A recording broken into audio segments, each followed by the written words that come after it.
Jesus. Hello, everyone. Looks like we are on. Hello again. I am back with you, wonderful audience, after a break. What was it? 9 days, which was very, very good, to be honest. I completely disconnected from what's going on in the world. That's why tonight, my time tonight, and in the morning in United States, I have two of the greatest with me, so I can catch up on all the shenanigans that were taking place. And I have with me Mr. Andrei Martyanov, all of you know, who is an expert in Russian military and naval issues, and of course, Mr. Scott Ritter, who is a former US Marine Corps intelligence officer and also former UN Special Commission weapons inspector. Welcome back, gentlemen. Pleasure to be here. And before both of these gentlemen are very modest, and we hardly ever talk about it, I would like to start asking you first, what is the best way to support your work? Andre, you go. Oh, I have Patreon. Well, I always say, I have Patreon and buy me coffee. One or two coffees. So. Oh yeah. But notice which one it is. Yeah. It's the good one. Yeah, that's the good one. I know. So other than that, that's pretty much it. But yeah, people support me, and sure, absolutely. Maybe we should ask this company to sponsor the videos next time so we can. Oh gosh, that would be awesome. My gosh. Yeah, I should be placing products by now anyway. So but no luck. Well, the best way. I only place one product, Diet Coke. Okay. But no, the best way is gosh, I forgot. ScottRitterExtra.com is the website, and there is my Substack. The Substack you can subscribe free of charge, but there's also a monthly and an annual subscription. If you wanted to support, that's a good way to do it. I'm also making a documentary film, so one way to support that is at the ScottRitterExtra.com. There's a tab for wagingpeace.fund, and you can donate directly to the movie. The movie is progressing well. There's certain hurdles in terms of production that are matched to available funding. So the more funding support we get, the quicker we can get to those hurdles. But it's progressing well, and that's it. Like I said, I don't put anything behind a paywall. Everything is available. But if people want to support, there are ways within that to do that, and it's greatly appreciated. Yeah. Thank you, Scott. Quickly, before I start with the question, I just want to apologize for my lighting, another temporary place for me, but all good. We focus on the guests tonight. Also, likes are free of charge, everyone, and they don't hurt. You can share the video if it brings you value. I very, very much appreciate your subscriptions to all of our channels. All the links to Andrei and Scott already are down below this live stream. So let's start. Today, I came across this article on TASS, December the 5th, which is today. Russia still stands ready to talks with Ukraine, said Kremlin spokesman Dmitry Peskov. I will start with Andrei, because I know Andrei is short with time, especially here. Do you believe that those talks will take place, Andrei, and what Russia will achieve with those talks or without those talks, ultimately? Well, Peskov didn't say anything new. What Mr. Putin didn't say, what Mr. Lavrov didn't say, what Mr. Patrushev didn't say. And if you read down there, this news, because as any news organization, they have to report something. He talks about that, yeah, we're ready, but also only on the condition of Ukraine understanding the realities on the ground. And considering the fact that Ukraine obviously has now in constitution, they forbid to talk to Russia whatsoever. So basically, this is the bait, essentially, we're ready to talk, but here are the conditions. And everybody in Kremlin knows that Ukraine cannot possibly physically fulfill those conditions. So the special military operation continues. And so Peskov said nothing new, absolutely. But because people need clickbaits and sensationalism, and they need to report something, here it is. Oh, yeah, he said Russia is ready to, yeah, from the get-go it was. Russia was ready to talk, But now everybody understands there's nothing to talk about. And special military operation will continue. And latest, Mr. Putin's basically speeches to a number of the gatherings from the VDNH in Moscow to other speaking to young scientists and things like that. And he speaks about the Russian nation as a whole and Russian history, and that pretty much gives you a hint what's going to happen to Ukraine. And what's going to happen to Ukraine pretty much is most likely Russia will go and take in some form or shape, the Nikolaev and Odessa, and then we'll have to wait and see whatever is going to be happening there. And there was already direct talk from number of Russian officials that, yeah, Kherson fully will be liberated back with the. So, and once Kherson is liberated and once there is a movement from the north, there you go. So it's basically the Nikolaev and Odessa are in, well, basically have the big red target, just on them. But that's about it. Thank you, Andrei. Scott, do you think those talks will take place or they will not ever happen? Well, I mean, there will be a talk, like the Japanese talked to the United States when America said, "You're welcome to come aboard the USS Missouri and sign that document." But those are the only talks that'll take place. What's curious is the timing of Peskov's remarks, and I think one of the reasons why people are spinning it the way they are is that Seymour Hersh recently published a Substack where he quoted American officials who claimed that there was some sort of ongoing dialogue between Ukrainian General Zaluzhny and the Chief of Staff of the Russian Armed Forces, General Gerasimov, and not only that these talks were taking place, but that Russia was considering to freeze, meaning if the conflict ended today, that would be the limit of the Russian advance, so that the right bank of Kherson would be Ukrainian, much of Donetsk would be Ukrainian, Zaporizhia would be Ukrainian. And then the one that should have been the clue that the source that Seymour Hersh is relying upon literally doesn't know what the hell he's talking about is that Russia would be okay with Ukraine joining NATO under these conditions. Let's just be clear about a couple things. And Andrei, you can correct me anytime I stray, but General Gerasimov has no constitutional authority whatsoever to meet and talk with the Ukrainians. None, zero, zap. And he damn sure can't talk about redrawing Russian territorial lines. It's not his remit. That is the remit of the legislature, constitutionally, and the president. Gerasimov has no say. He can't be given that authority by anybody, and it hasn't been given to him in regardless. So right off the bat, you know that the source that is talking to Seymour Hersh doesn't know anything about Russia. The next thing is the concept of freezing along the lines.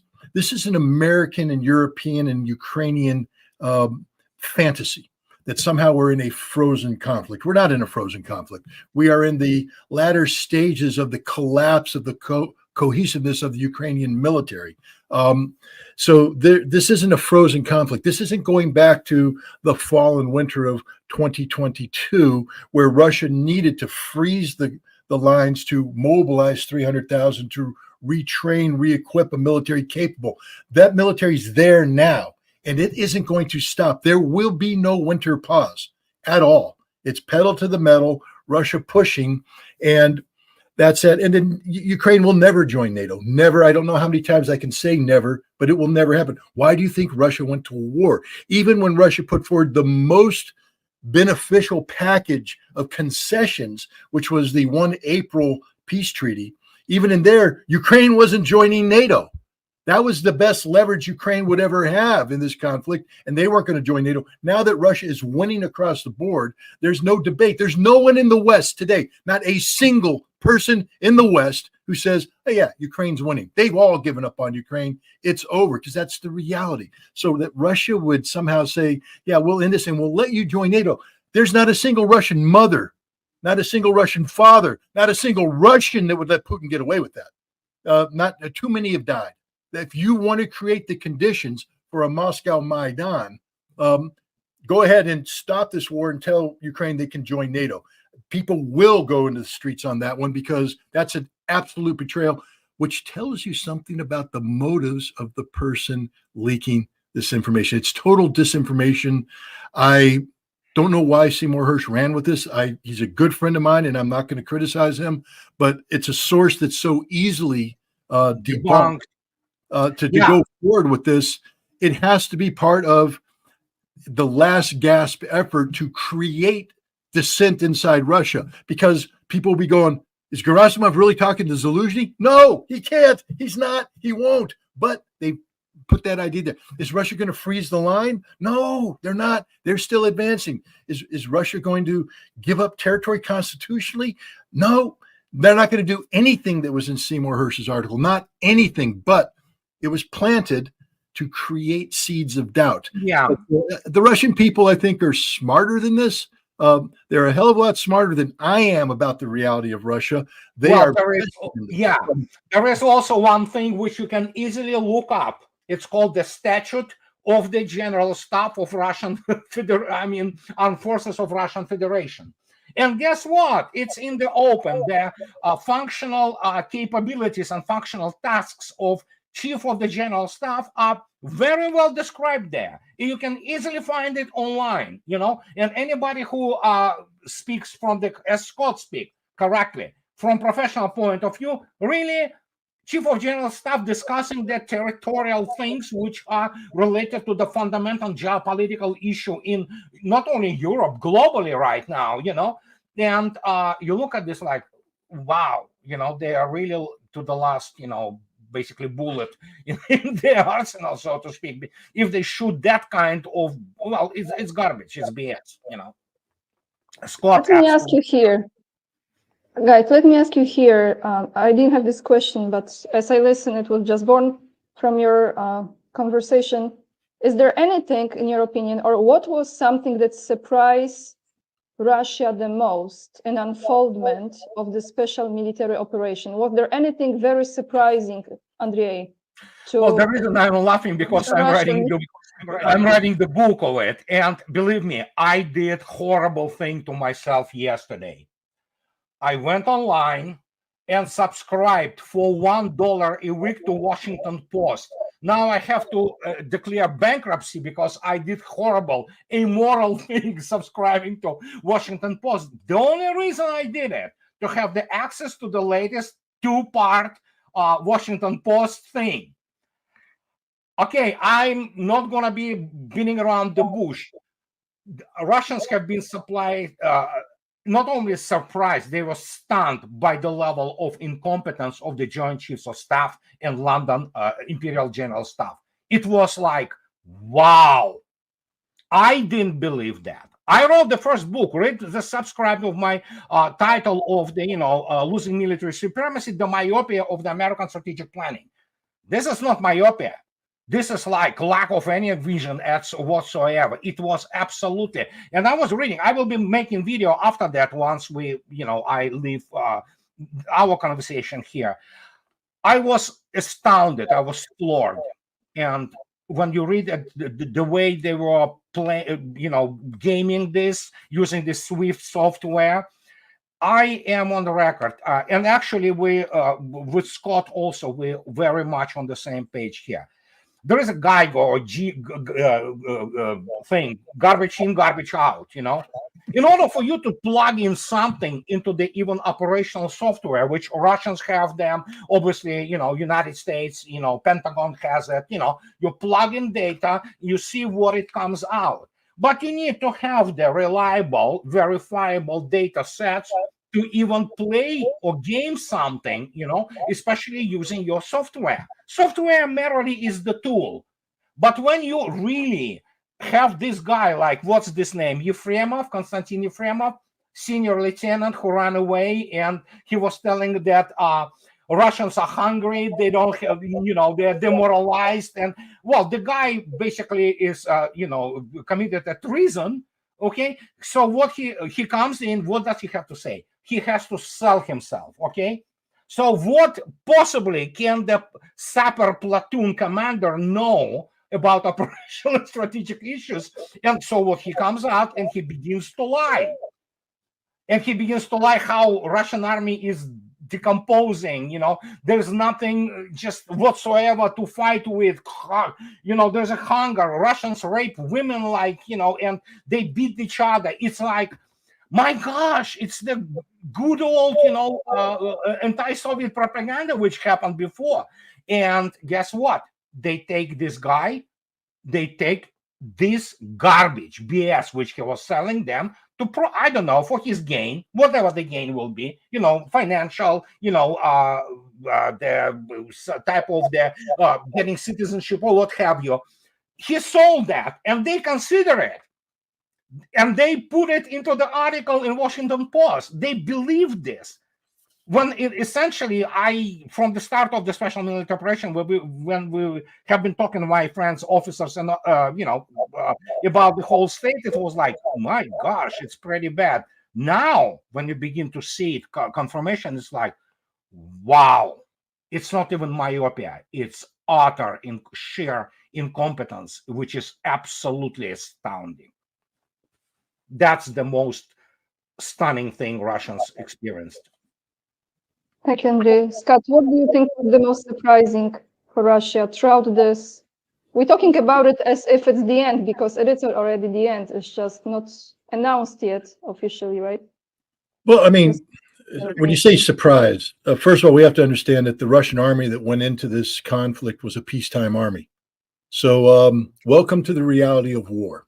And sometimes that welcome is fatal as units make tactical errors. The Ukrainians were very well trained, very well equipped. And so, I think the mistake we as observers make, and many observers made, is that when they take a look at a Russian tank burning or dead Russian soldiers, they go, oh, the Russians are incompetent. No, they're not. The Russians just weren't combat experienced. Neither were the Ukrainians. The two sides came together, and you learn hard lessons. And some of those lessons you only learn once, because then you're dead. But the mistake is people look at that and they say, those are the, Russia made mistakes. Russia had to learn. It's war. Russia did learn. Everybody learned. Both sides have adapted to the reality of war very well. I mean, we can criticize the Ukrainians all we want, but they're very professional. They've done some things. The incorporation of drones, to bring in this technology that the West gave them, especially in artillery and the radars, they did very well. They've been very innovative in their use of aircraft. Nobody expected the Ukrainian Air Force to be a player this late in the game, and yet they are, because there's some innovative tactics taking place. But I think when we speak about surprises, we're talking strategic surprises. And here, I don't think the Russians were surprised. People say, well, what about Kiev, Scott? Didn't they want to take Kiev in 3 days? The answer is no. Mark Miley thought they'd take Kiev in 3 days. Scott Ritter thought they'd take Kiev in 7 days. The CIA thought they'd take Kiev in 4 days, because we thought Russia was coming in with a honest to God, military assault. No, apparently Russia, there's a reason why they only came in with 200,000 troops, because that's the other thing that had everybody scratching their head going, wow, I'm looking at the map, dude, and 200,000 troops. How is this going to work? How is this going to work? Well, the purpose of the Russian assault was to get Ukraine to the negotiating table. That was it. It wasn't designed to take Kiev. It wasn't designed to do anything but leverage, surprise, shock, and audacity into putting the Ukrainians in a very inferior position so that peace looked like a viable alternative. And guess what? It worked. Everybody who criticizes the initial phase of the Russian campaign, guys, they did exactly what they wanted to do. Ukraine went to Gomel, Belarus 3 times. Then they went to Turkey for a major meeting in Antalya, and they're supposed to have a concluding meeting with a signed document already initialed by the Ukrainian side, ending the conflict, which is what Russia wanted. That was the purpose of the special military operation. But Boris Johnson flew in, Austin flew in, and they nixed that. So now you're going to say, well, didn't that take Russia by surprise? No, but here's the thing. war is an extension of politics by other means. Vladimir Putin and the Russian leadership, when they entered this conflict, had to be very careful because they were being attacked economically. And the big risk to Russia wasn't that they were going to lose on the battlefield. They were never going to lose on the battlefield. The big risk to Russia is that they would make a mistake economically, that there would be an error economically, that the economy would collapse and thereby engender the potential of domestic unrest, etc. So Russia had to go very slowly. A lot of people, including myself, to be honest, because I'm not an economist, a lot of people are like, okay, but once that gambit failed, why didn't you from April until September mobilize 300,000 guys? That was the time to do it. But Russia couldn't. Why? Because to mobilize 300,000 at a time when the Russian economy is being shocked with economic sanctions, and even Putin's immediate advisors are saying we're expecting a 25% contraction of our economy. That's huge. That's not recession. That's depression. And in a depression, the last thing you want to do is pull 300,000 workers from the factories you need to keep the economy running. So they had to play this wait and see game, which they were doing. They had to shuffle the troops around, and then they knew it. The NATO equipment did not take them by surprise. I mean, how could it? We announced it. We said, this is what we're giving you. Russian intelligence is pretty good. They picked up on the training. They picked up on the units. I still don't know if Kharkov was a deliberate action on the part of Russians. And what I mean by that is the Ukrainian attack didn't take anybody by surprise, but the Russian forces, over 30% of them had already been withdrawn to rear positions. Why? Why would you, knowing the Ukrainians are building up forces, withdraw 30% of your forces back to the rear lines? Well, maybe because you're sucking the Ukrainians into a trap. And what happened is Ukrainians attacked, and the Russians did a very precipitous retreat, but it was a controlled retreat. Yes, they lost some equipment. Yes, they lost a handful of men, but the Ukrainians burned out their forces in this attack and did the same thing in Kherson. Russia held them, checked, and in the last minute pulled 30,000 troops back on the left bank. Ukraine came in, but they lost a lot of guys, and it burned out Ukraine's offensive potential, which means now Russia has consolidated defense lines. They're able to mobilize 300,000 men without fear of a Ukrainian offensive because Ukraine burned out their troops. You had to burn out those troops. So I'm one who believes, I have not talked to any Russian officers who have confirmed this, but that what happened with Kharkov was a deliberate action on the part of the Russians to burn through Ukrainian offensive power so that when Russia went into their defensive pause, there wouldn't be any surprises. And it worked. And now we transition into the next phase of the war, which is Bakhmut and building up for the counteroffensive. And here it's all about, nothing took Russia by surprise. How could it? When General Zaluzhny in December of 2022 announces not only that he's going to go out in the counteroffensive, but how many brigades he needs mobilized, how much equipment he needs, and where he's going to attack, Melitopol.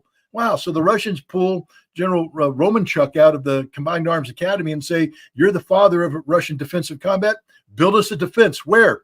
From Robotyno to Melitopol. And guess what happened? The Ukrainians burned everything out. Andre, you're reading about it right now in the Washington Post, but nothing took the Russians by surprise strategically. Yeah, I'll be making video today about especially Milley, General Milley, dreaming about cutting throats of Russians, So yeah, there was a lot of things happening there in terms of psychological issue, which, maybe some psychiatrists can be interested in researching it.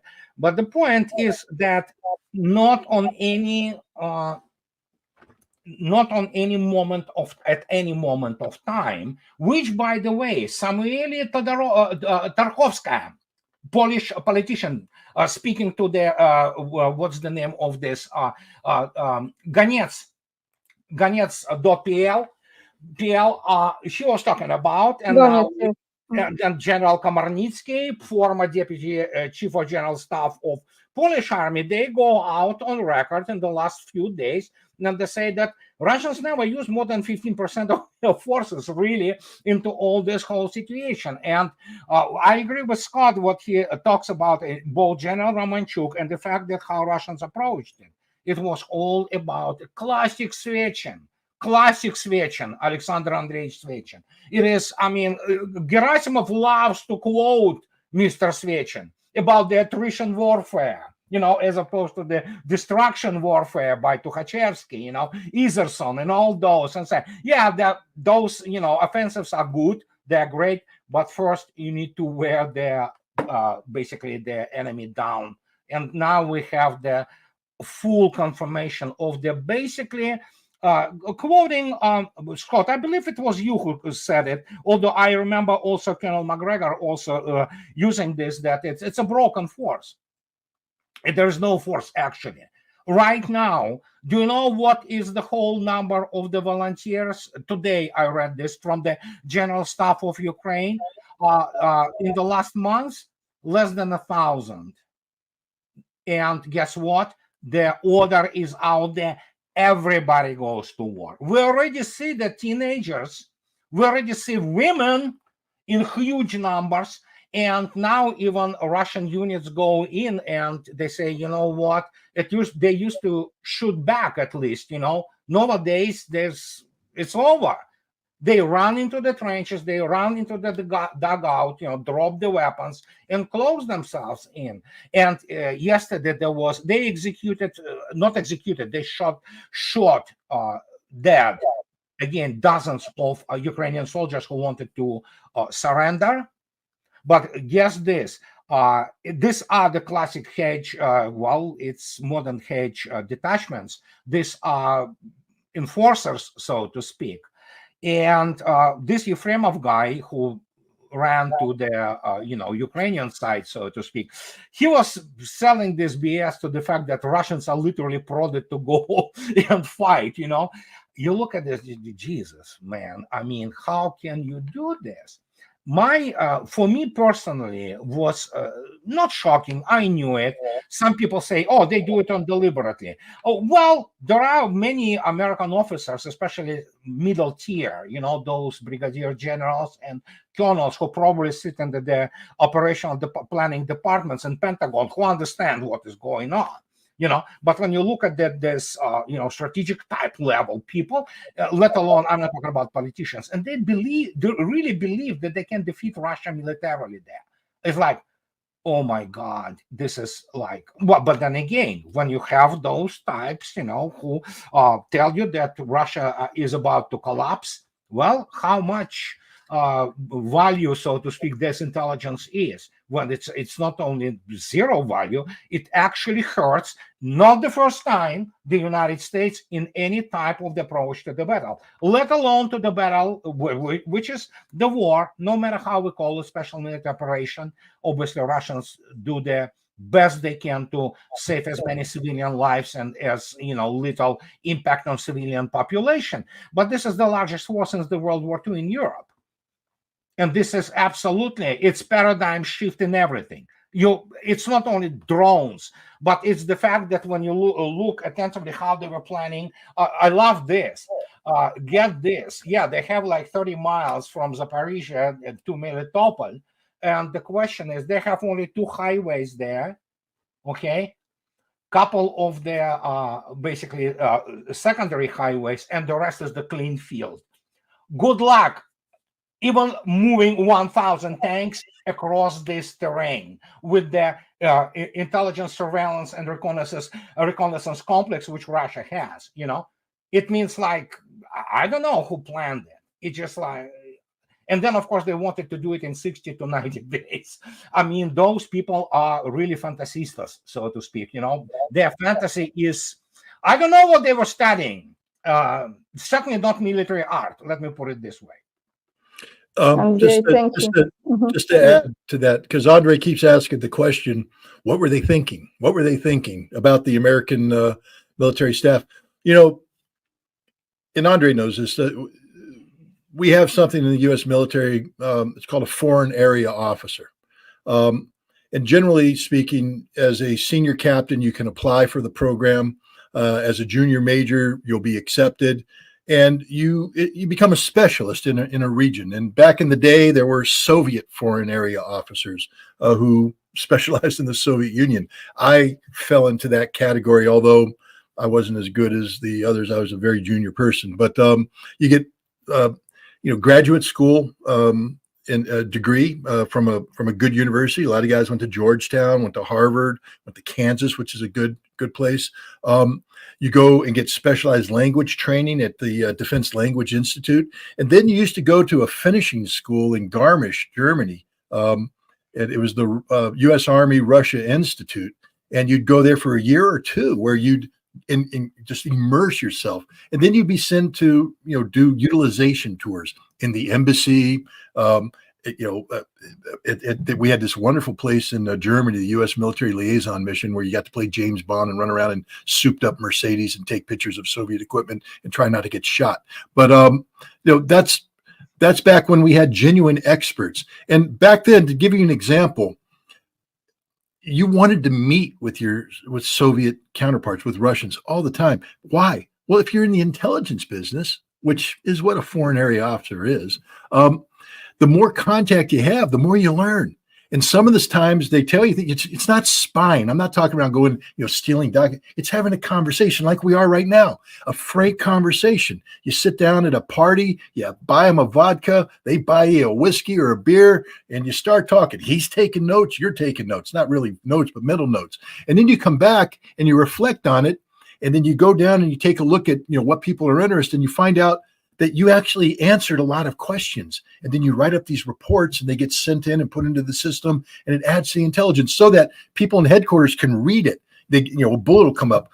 What is the Russians thinking about this? What's the latest Russian thought about this? And you read it, and then you can brief your general about this. And you had informed leadership who were knowing this stuff. Today, there is no contact between the United States military and their Russian counterparts. None whatsoever. So again, I'm not bragging here, but in the last year, I've met more with the Russian ambassador to the United States and the Russian defense attaché, Major General Bubkin, than anybody in the U.S. military has. And that's a sad state of affairs. And I have to tell you, the conversations I had with these gentlemen are just mind-blowing in terms of the insight you get into how the Russians are thinking, why the Russians are thinking. This is what we should be doing so that we can inform our senior leadership about the reality of Russia so that they don't make stupid mistakes like Andrei's been calling them out for. These people are ignorant. They are stupid because they don't know Russia. If you're a Russian foreign area officer today, you are failing your job. You should resign, because if all that's left for you is to debrief some pathetic loser of a platoon commander from the 42nd Motorized Rifle Division, and that's the scope and scale of your insight into Russian thinking, you're done, man. You're a failure. Get the hell out of here. The 42nd Motorized Rifle Division is one of the more combat-hardened divisions in the Russian military. They've been involved in the special military operation from day one. And what their three regiments have done, the 91st, the 70th, and the 71st, in the fighting around Zaporizhia, is nothing but legendary. Nothing but legendary. And this is, if you were a foreign area officer worth your salt, you would have been able to tell those idiots in Ramstein playing their Cora-based computer games that if you think the Russians are going to run, you don't know these units. You don't know these men. You don't know the professionalism of the Russian military. But instead, they have a foreign area officer whose only insight is what he gets from some pathetic defecting loser.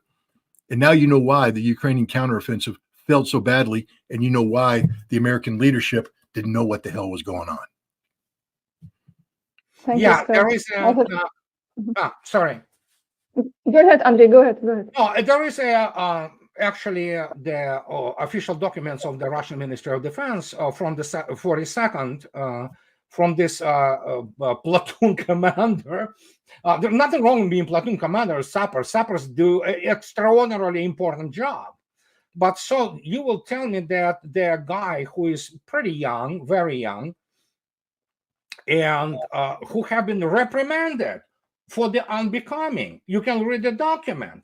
of the violating the fundamental rules of the Russian officer, basically subordination, the lack of the desire to be the part of the combat, the cowardice, and other things of this nature.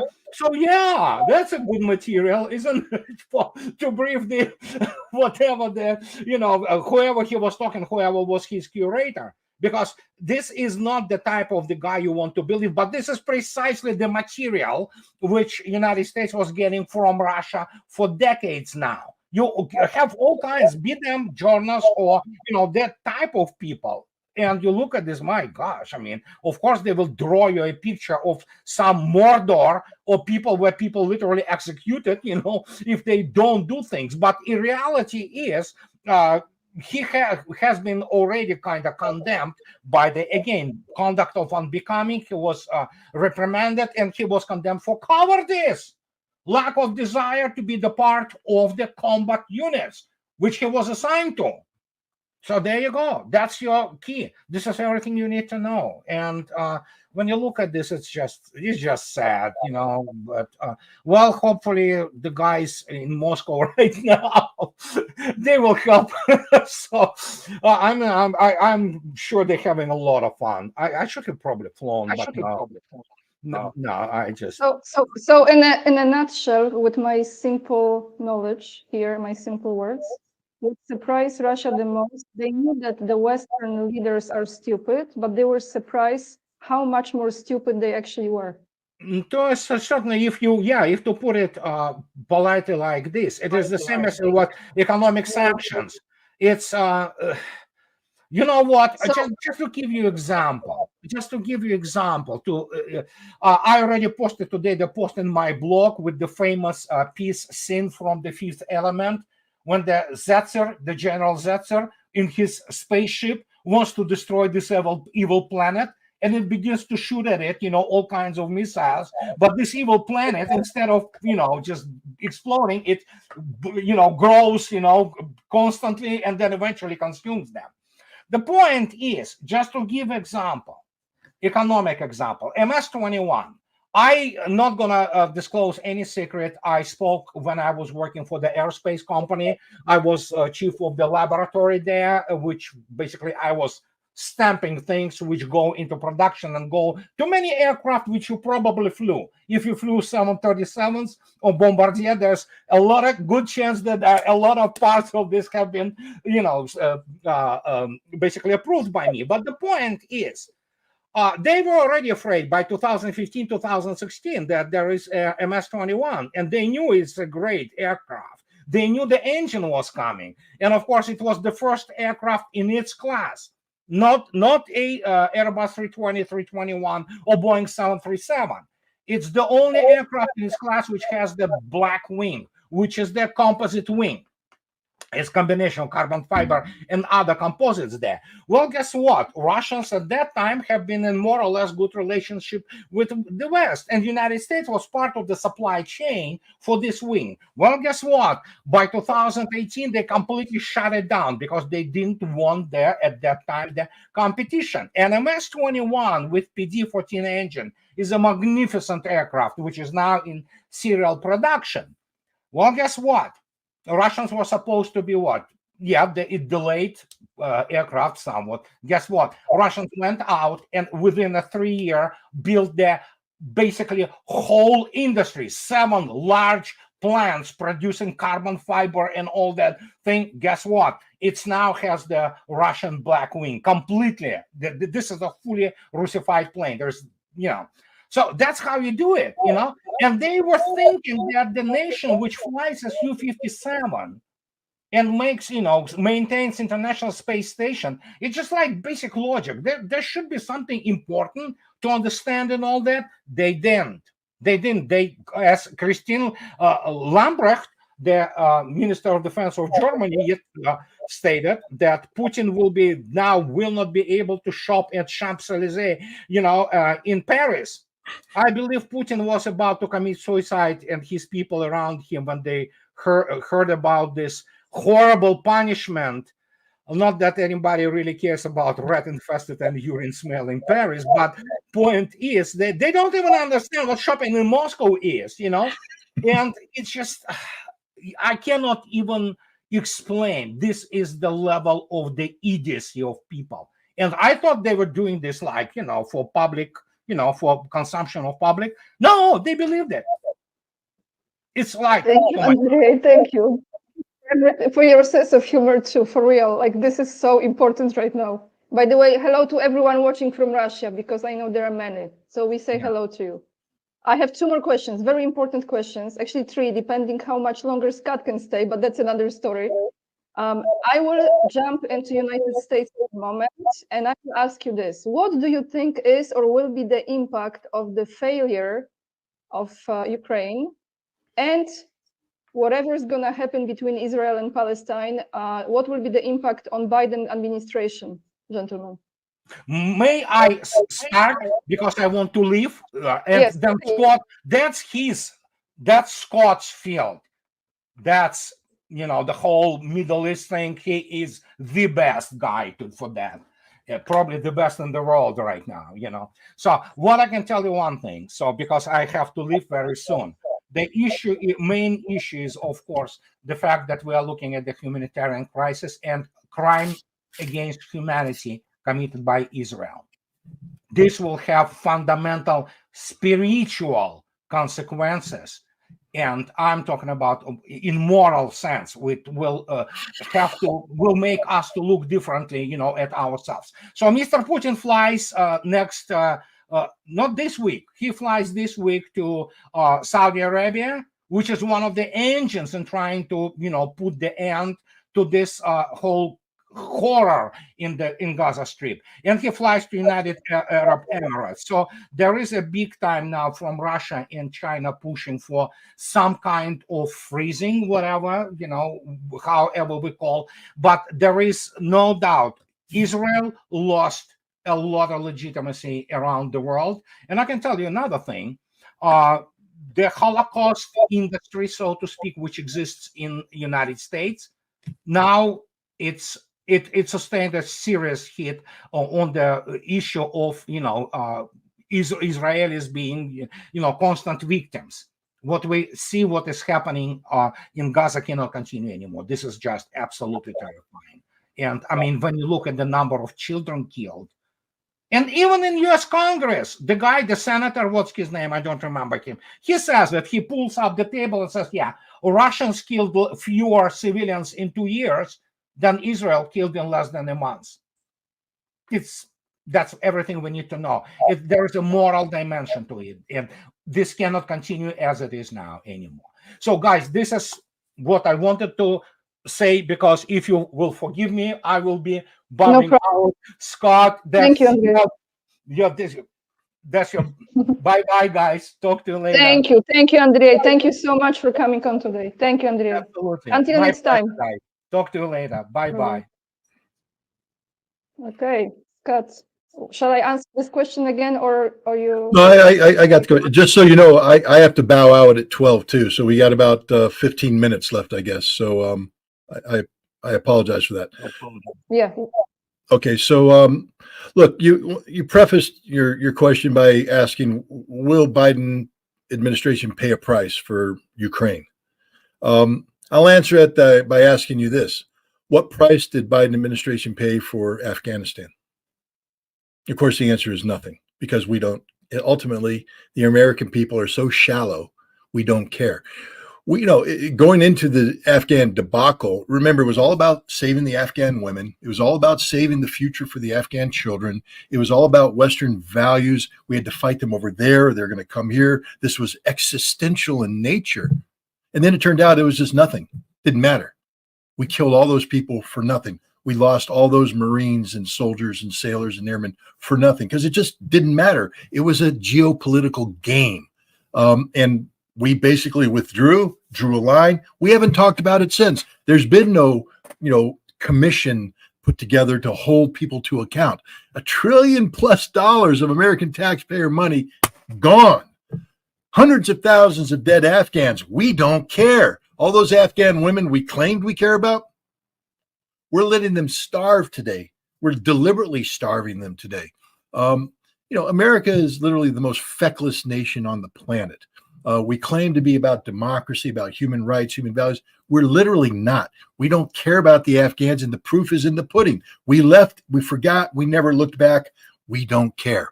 And it's not just the government. The American people don't care. Where are all the pundits? Where are all the people that were out there advocating, all the talking heads on TV about how important it was? Where's General Petraeus, who lied to Congress saying that we were winning? We were never winning that fight. And so I bring this up to point out that Ukraine will go the same way. And what political price will Biden pay? Nothing. Because Americans don't care about Ukrainians. I know we said we're going to be with them till the end, that they're an extension of democracy. We lied. We don't care about them. We allowed 400,000 of them plus to be slaughtered, tens of millions to be displaced, $1 trillion worth of damaged infrastructure. The children of Ukrainians the life is going to be a living hell for them. So there will be no price paid, because in order to pay a price, people have to care. People have to want to hold people to account. We will never hold our government to account for anything that was done in Ukraine, because Ukraine simply doesn't matter, just like Afghanistan. Israel, a more complicated question because of the Jewish aspect of it, because of the Holocaust, and because of the control that the pro-Israeli lobbies have of the American Congress and the American body politic today. I don't see us abandoning Israel like we did Afghanistan or Ukraine. What I do see us doing, however, is eventually abandoning Eretz Israel, Zionist Israel, Greater Israel. We've been very tolerant of these settlers that have gone out there and murdered Palestinians, stole their land, trying to establish this greater Israel. We've been very tolerant of a Likud government. There's a lot of talk about from the river to the sea, Palestine will be free. People say that's so anti-Semitic, because what you're saying is you want to get rid of all the Jews, and it's a Hamas thing. Well, Hamas borrowed it from somebody. You want to know who they borrowed it from? The Likud party. Yeah. The Likud party came up with it in the early 1950s. From the river to the sea. Only Jews will live there, no Palestinians. That's been the Likud party. That's been Israel, Zionist Israel's vision. Get rid of all these Palestinians. And now they have a government, the Benjamin Netanyahu government, with this far right-wing coalition that's trying to make it a reality. It's going to fail. It's going to fail because the United States won't go along with it. It's going to fail because Hamas is beating the Israeli army to a standstill in Gaza, because Hezbollah is crushing the Israeli army up north, because Israel doesn't have the capacity to win. When you define victory as we are going to eliminate Hamas militarily and politically so there's nothing left, that ain't going to happen. Hamas is stronger today than they've ever been politically, and war is an extension of politics by other means. Hamas today, whether people believe it, know it at the time or not, let me just put it this way. When you demonstrate in favor of Palestine today, you're demonstrating in support of Hamas. Now, you might not recognize it, but understand this. The only reason why you're demonstrating is that Hamas launched a successful raid against the Israelis on October 7th. That's the only reason why any of us are talking about this today. On October 6th, Anya, we weren't talking about Palestine. We weren't talking about Palestine in September. August, July, June, go all the way back. We weren't talking about, because it didn't matter. It didn't factor.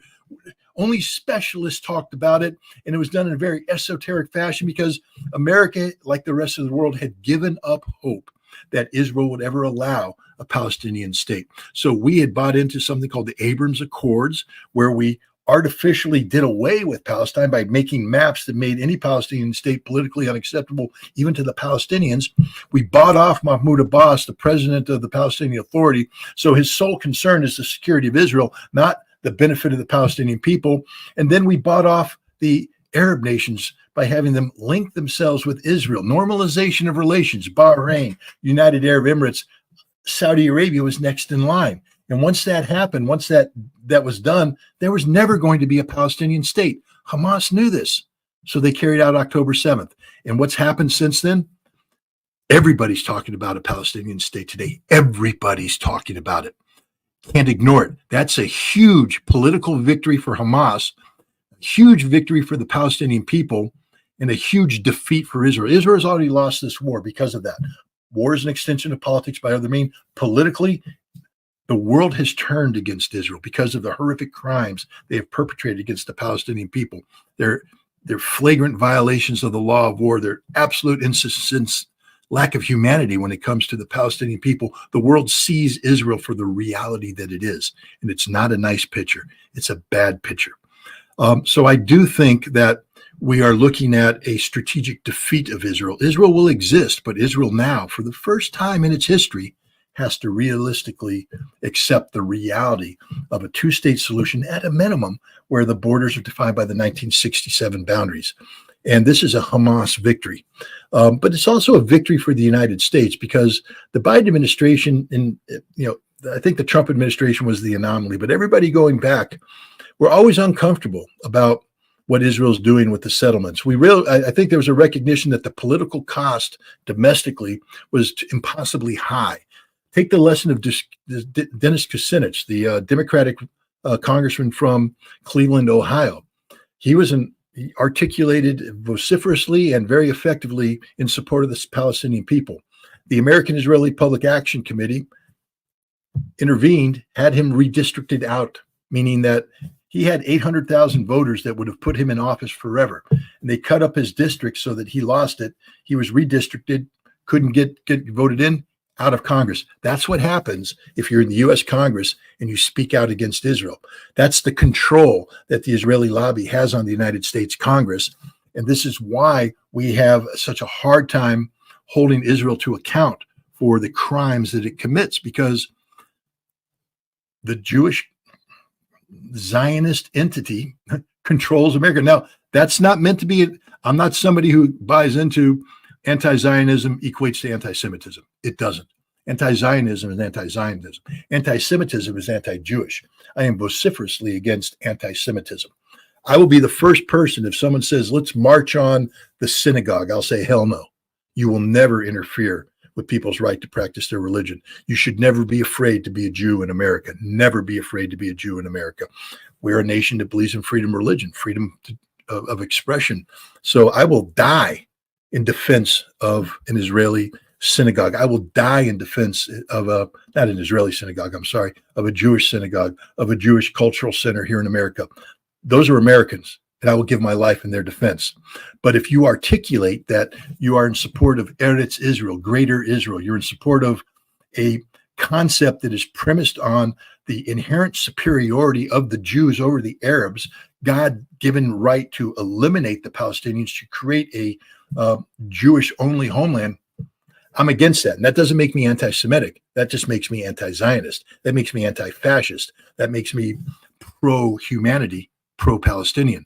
There's a difference between the two, and I'm not going to let the U.S. Congress define that term for me. They are wrong. They should reread the Constitution, freedom of speech, freedom of association. They can't legislate that right out. I will always articulate against evildoers. And right now, the best way to define the Israeli state is an evildoer. Thank you, Scott. Thank you so much. I know you have to go. I appreciate so much you coming on today with Andrei. Really, really grateful for your time, your energy, your wisdom, and your knowledge, and everyone appreciates it. I hope you didn't read the chat, because sometimes it distracts, I know. I'm under strict orders not to. Follow your wife's advice, right? Yes. So thank you guys for watching tonight. Thank you so much for all the likes, all the donations, all the support. Thank you to the moderators. And if you appreciate the content, please share the video and